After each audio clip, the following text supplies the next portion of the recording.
Good morning, everyone. The title of my talk today is Fear. The narrative is up to you.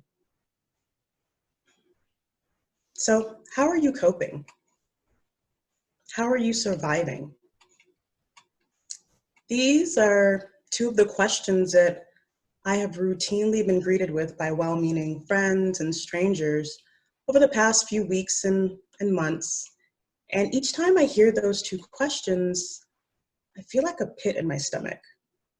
Those words, coping, surviving. Although these were two common words that I've heard my entire life, this was the first time that I'd heard them in relation to me, my ability to live and my daily existence. So why did these two words give me such pause now? Why did they leave such a taste in my mouth? As I sat to ponder this, I realized that it was because these two questions, these two words, in them I heard the familiar sound of an old narrative, one that I'd worked so hard to release, the narrative of fear. Fear-based thinking, fear-based planning, fear-based love, fear-based living. Basically a time where I allowed fear to dictate every facet of my existence. So if you're like me, it's hard to admit living in fear. You might even try to deny it like I did. I mean, I wasn't walking around looking over my shoulder or not walking under ladders or avoiding stepping on sidewalks, cracks, and all the other stuff. Nothing like that. But I was focused on climbing that professional ladder of success so that I could avoid being financially insecure. I kept up a strong persona for people to see so that I could hide my emotional vulnerability. And I didn't speak up and speak my mind, or at times even stand up for what was right, so that I wouldn't offend those who I perceived had power over me. Basically, I was living a secret life of fear. Fear of judgment, fear of failure, fear of people seeing and getting to know the real me. I mean, what if they were right? What if I wasn't as smart as my certifications and degrees said I was? What if I wasn't capable of succeeding on my own merit? What if the real me wasn't as fun and as cool as the weight of the persona that I'd been carrying my whole life? There were so many what ifs. What if?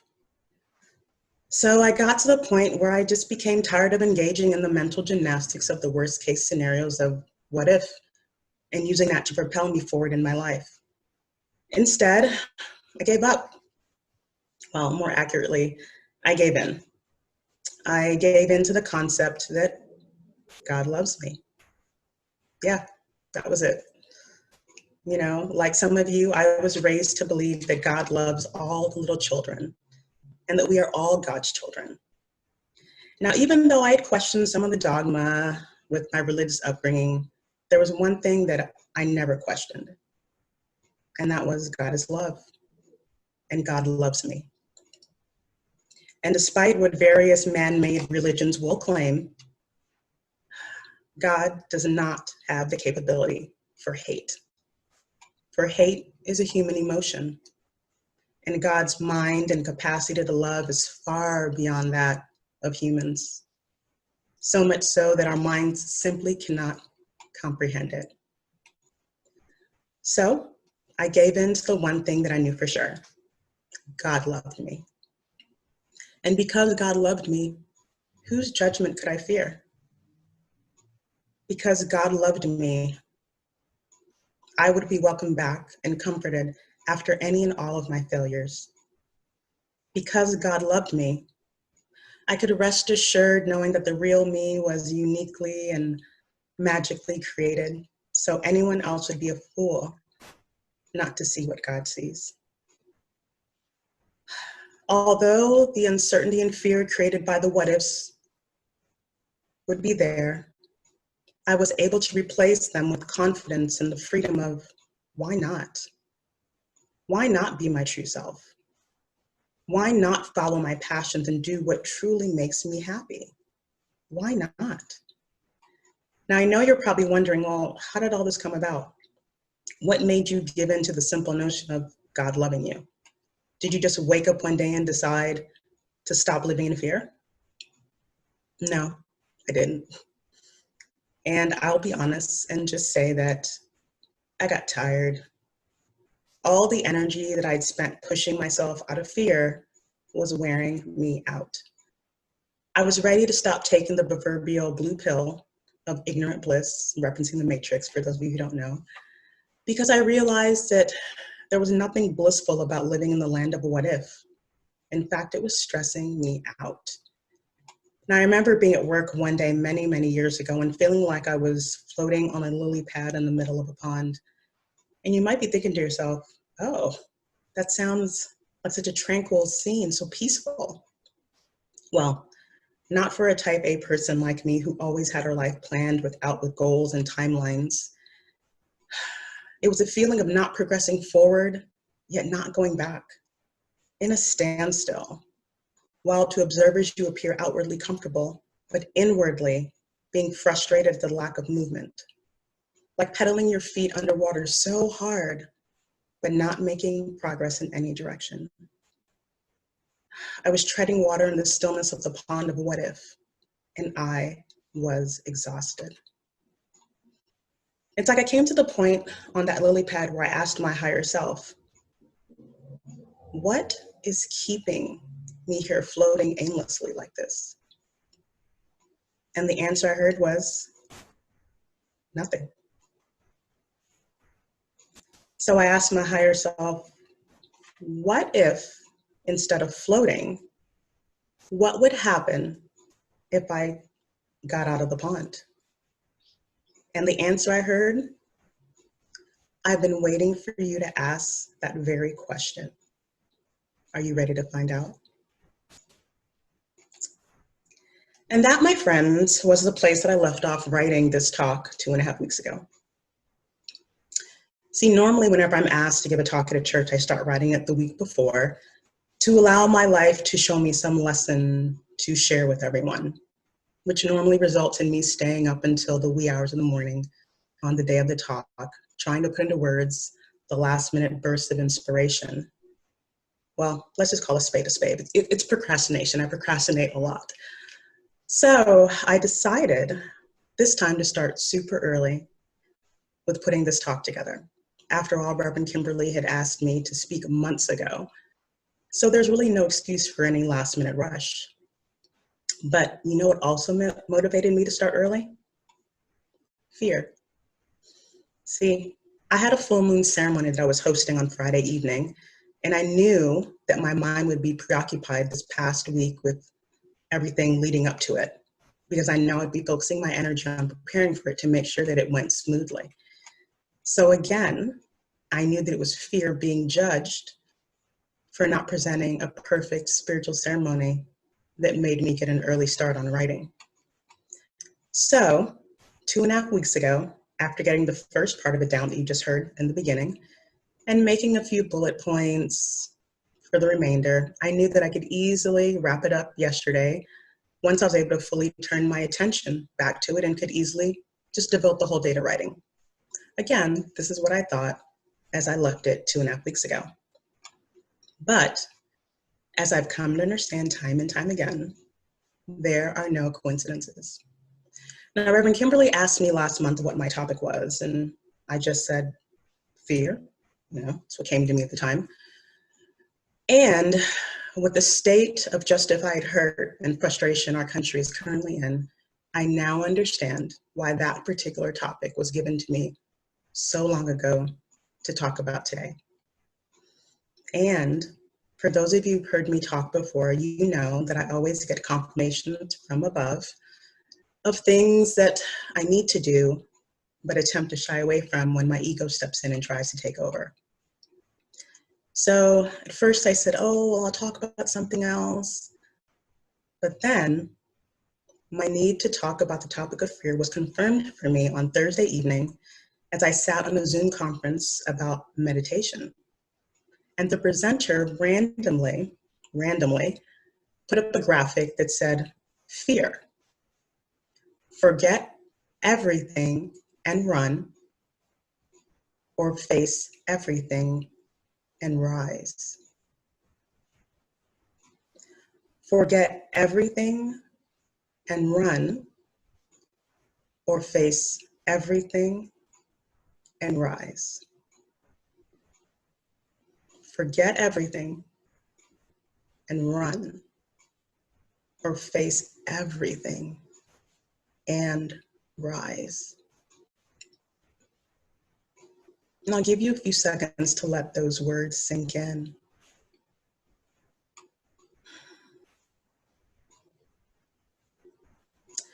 As you look back over your life this past week, this past month, past year, are there times where you have given into fear, forgotten everything and ran? How did it feel? How far did you get? The sad but true part of forgetting everything and running is that you never really get away. All the things that we run from because we don't want to deal with it simply reappear in a new form, at a new time, at a new place. Now, you remember how I mentioned my fear of not being financially secure kept me pursuing a career that I wasn't in love with but was good at? Remember how I mentioned the fear of emotional vulnerability caused me to hide behind a strong persona outwardly? That fear of upsetting people kept me from speaking my mind and standing up for what I knew was right? For me, I now understand that it had always been the same underlying general fear that kept reappearing under the guise of fear of judgment, fear of failure, fear of really being seen. And you know, the funny thing about fear, it's a huge fan of semantics and playing dress up. It's like the same person attempting to disguise themselves in a different outfit. That is, until you strip away its clothing and choose to see it for what it is. And that's the only time, the only way to keep fear from making you run. And looking back over my life over the past few years, and especially the last week, I can see the fear that I used to give in is no longer the fear that motivates my life now. The fear that motivates me, this woman, this beautiful brown woman, is to face everything and rise. No matter how ugly it is to see, face it and rise. No matter how hurtful it is to feel, face it and rise. No matter how painful it will be, face it and rise. No matter how indifferent you've kept yourself, face it and rise. No matter how uncertain things may become, face it and rise. No matter how uncomfortable it will be, face it and rise. So yes, with everything going on in our society today and the world at large, I'm choosing to walk in fear, but the good kind, the face everything and rise kind. The kind of fear that promotes change for the better for everyone. The kind of fear that brings us together as different and beautiful shades of the same human race. The kind of fear that unites us all as children of God and equal in God's eyes. The kind of fear that motivates me to love my fellow sisters and brothers that I'm blessed to share my time with on this earth. The truth is that our country has a dark and painful past and a murky present, if we're being honest. that it's been running away from far too long out of fear, the bad kind. And now it's time for our country and us as individuals to face everything and rise together. Now, there's a song that I love that I've been listening to a lot this past week.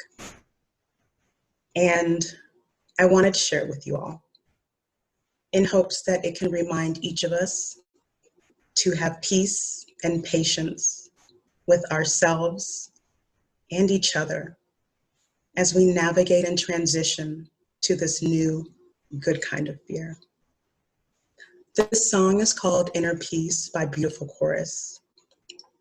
And as it plays in just a moment, I invite you to close your eyes as you listen and let the words nourish your being. And Reverend Kim.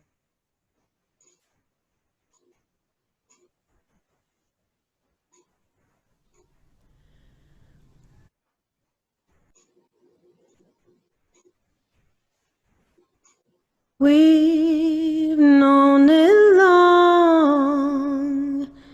There's a song inside each one of us, and it grows as we've come to know we are celestial beings, and the galaxy rejoices here eternally. So please let me feel inner peace from my center at the center of me.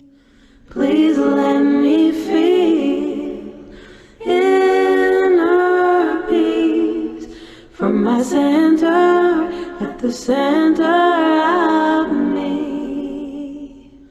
My heart is open, I am aware, in me is a knowing, love, love, love, my heart is open, I am aware, in me is a knowing, love, love, love, love,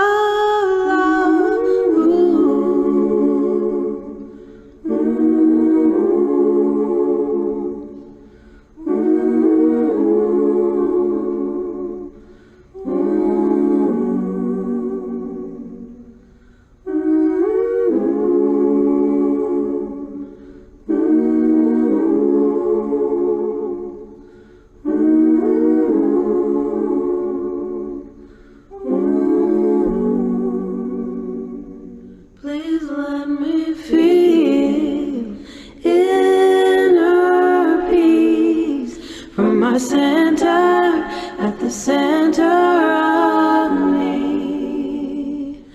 Please let me feel inner peace from my center, the center of me.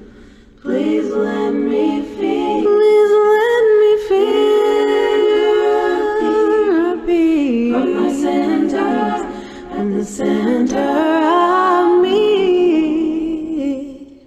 My heart is open, I am aware, in me is a knowing, love, love, love, my heart is open, I am aware, in me is a knowing.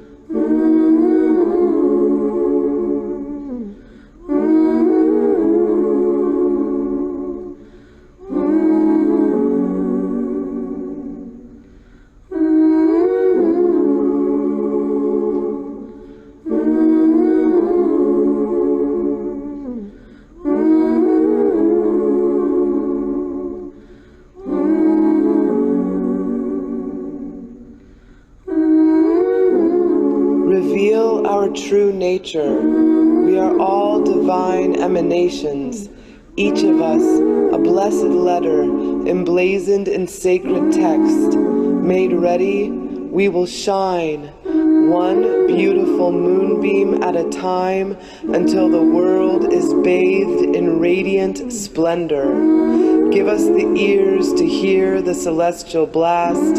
Give us the eyes to recognize we were made for creating, for marvelous coherence. Oh, glorious conductor of the symphony of us, please let me feel inner peace.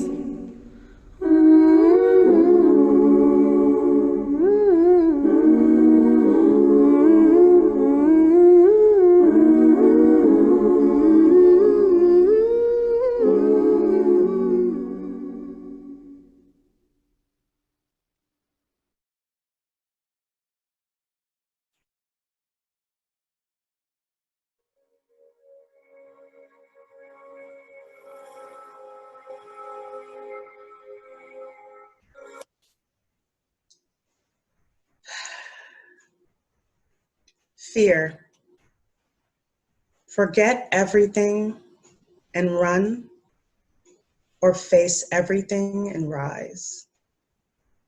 The choice is up to you. And I know that your soul, that infinite part of you that is a divine, magical reflection of love beyond all space and time, has already chosen the latter for you. This means that all that's left for you to do is choose.